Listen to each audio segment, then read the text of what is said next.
क्या आपने कभी सोचा है, अगर घड़ी ना होती तो हमारी जिंदगी कैसे होती? ना ऑफिस का टाइम, ना स्कूल की घंटी, ना ट्रेन की डेडलाइन। आज जो सेकंड सेकंड पर चलती दुनिया है, वो कभी वक्त को बस सूरज की चाल से मापती थी। तो चलिए आज जानते हैं समय मापने का एक अद्भुत सफर आखिर शुरू कैसे हुआ। हजारों साल पहले जब इंसान के पास ना मोबाइल था ना डिजिटल वॉच, तब लोग आसमान को देखकर समय का अंदाज लगाते थे। सूरज की छाया से दिन का समय पता चलता था। इसे कहा जाता था सूर्य की घड़ी। इस घड़ी में बस एक छड़ी होती थी जो जमीन पर लगी रहती थी, और उसकी छाया जैसे जैसे बदलती वैसे वैसे लोग समय का अनुमान लगाते। रात के वक्त लोग तारों और चांद की चाल से समय समझते थे। यानी उस जमाने में घड़ी थी, लेकिन आकाश में। फिर आया समय मापने का नया दौर, वाटर क्लॉक यानी जल घड़ी।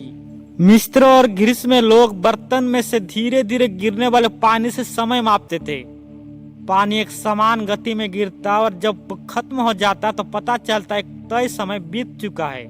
इसके बाद आई रेत घड़ी, जिसे आज भी हम सजावट या प्रतीक के रूप में देखते हैं। दो कांच के हिस्सों में भरी रेत ऊपर से नीचे गिरती थी।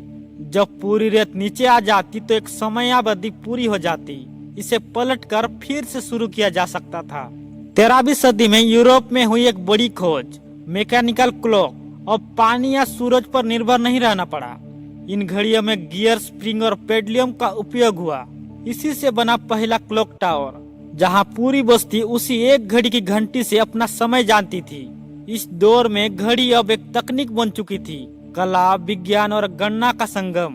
17वीं सदी में घड़ियां छोटी होने लगी। अब लोग इन्हें अपनी जेब में रख सकते थे। इन्हें कहा गया पॉकेट वॉच। और 19वीं सदी तक आते आते राइस्ट वॉच यानी कलाई घड़ी का चलन शुरू हुआ। पहले राइस्ट वॉच महिलाओं का फैशन माना जाता था, लेकिन पहले विश्व युद्ध के दौरान सैनिकों ने कलाई पर घड़ी पहननी शुरू की ताकि समय तुरंत देखा जा सके। यहीं से राइस्ट वॉच हर किसी की जरूरत बन गई। 20वीं सदी में तकनीक ने गियर और स्प्रिंग की जगह ले ली। घड़ियां अब बैटरी और क्वार्ट्ज क्रिस्टल से चलने लगी। इन्हें कहा गया क्वार्ट्ज वॉचेस। फिर आया डिजिटल क्लॉक, जिसने दुनिया को सेकंड तक सटीक बना दिया। और आज हमारे पास है एटॉमिक क्लॉक, जो इतनी सटीक है कि अगर इन्हें लाखों साल चलाया जाए तो एक सेकंड भी आगे पीछे नहीं होगी। नासा और इंटरनेट सर्वर तक इन्हीं एटॉमिक क्लॉक से समय सिंक्रोनाइज किया जाता है।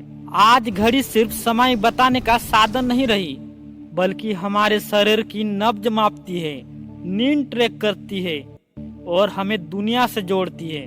स्मार्ट वॉच ने समय देखने को जीवन मापने में बदल दिया है। लेकिन सोचिए, जब सूरज की छाया से लेकर स्मार्ट वॉच तक इंसान ने सिर्फ समय ही नहीं मापा, उसने खुद को समझने की कोशिश की है। तो अगली बार जब आप अपनी घड़ी देखें तो याद रखिए, इसके पीछे हजारों साल की मेहनत, खोज और विज्ञान छिपी है। ये बताती है कि इंसान कभी रुकता नहीं, वो समय को भी माप लेता है।